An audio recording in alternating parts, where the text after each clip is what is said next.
Salut les gens.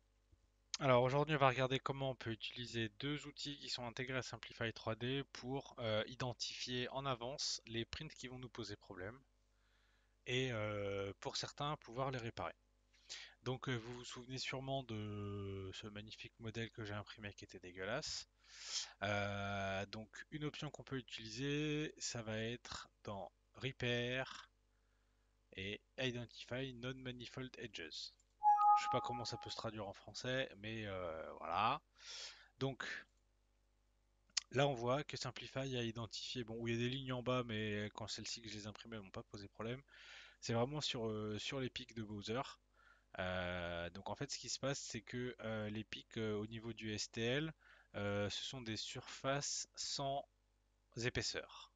Et je sais pas si c'est parce que l'épaisseur est trop fine ou parce que l'épaisseur est nulle, mais il nous dit que voilà, ces bords-là, ils vont nous poser problème. Donc, si vous avez des impressions, des modèles 3D avec ce genre d'erreurs qui sont remontées par Simplify 3D, soit vous les imprimez pas, soit vous en trouvez de version réparée, ou soit vous prenez le risque. Mais ça, c'est un des trucs qui peut vous identifier en avance pour anticiper que vous allez avoir des problèmes.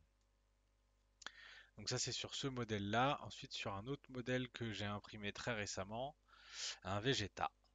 Un Vegeta que j'ai trouvé sur Thingiverse, dont le modèle est issu de Xenoverse 2, un jeu qui est sorti il n'y a pas très longtemps. Et si celui-là, on essayait de l'imprimer comme ça même, donc je l'ai mis à 200% pour voir ce que ça donnerait sur mon imprimante. Du coup, on utilise une bonne partie de la hauteur. Allez, fais-nous le G-code.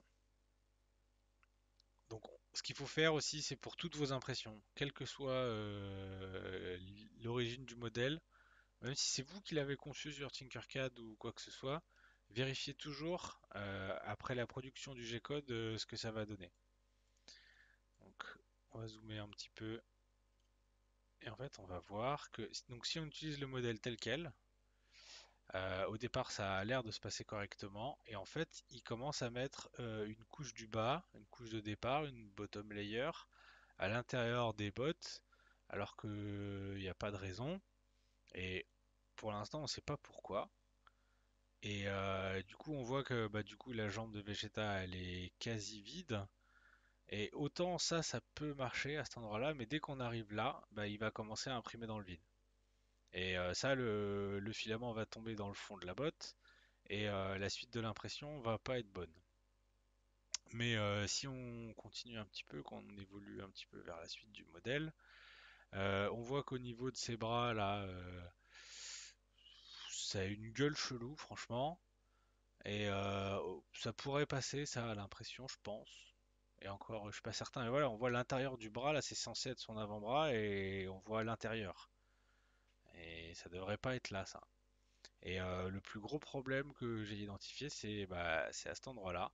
C'est quand il fait la fin des pectoraux ici, et que il amorce la base du cou, et ben ici il imprime dans le vide là.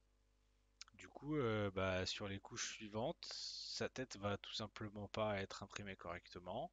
Et si on imagine que vous étiez arrivé à ce niveau-là du print, bah, vous avez perdu 150 grammes de plastique déjà, et je sais pas combien de temps, parce que, euh, parce que ce modèle prend très très longtemps à imprimer, même à 80 mm seconde et 0,2 mm d'épaisseur de couche.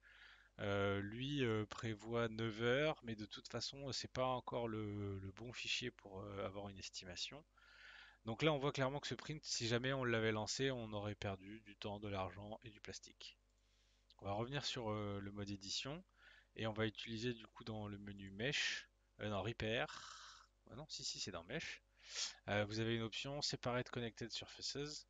Donc ça demande à Simplify d'identifier quels sont les éléments qui sont séparés dans le STL pour qu'il vous le présente comme des éléments séparés. C'est-à-dire que sur la gauche, dans les modèles, vous aurez plusieurs lignes. Alors ça prend pas mal de temps, ça consomme majoritairement du CPU, donc là mon FX 8300 bosse à fond. Putain, qu'est-ce que c'est long. Voilà.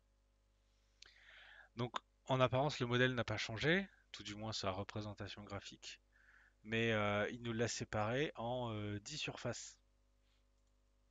Et en fait, ça correspond aux différents éléments que le jeu a besoin d'avoir de manière séparée pour produire l'image à l'écran, parce que on se doute bien que ses yeux, ses bottes, ses gants, ses sourcils, son corps et son t-shirt vont avoir des textures différentes.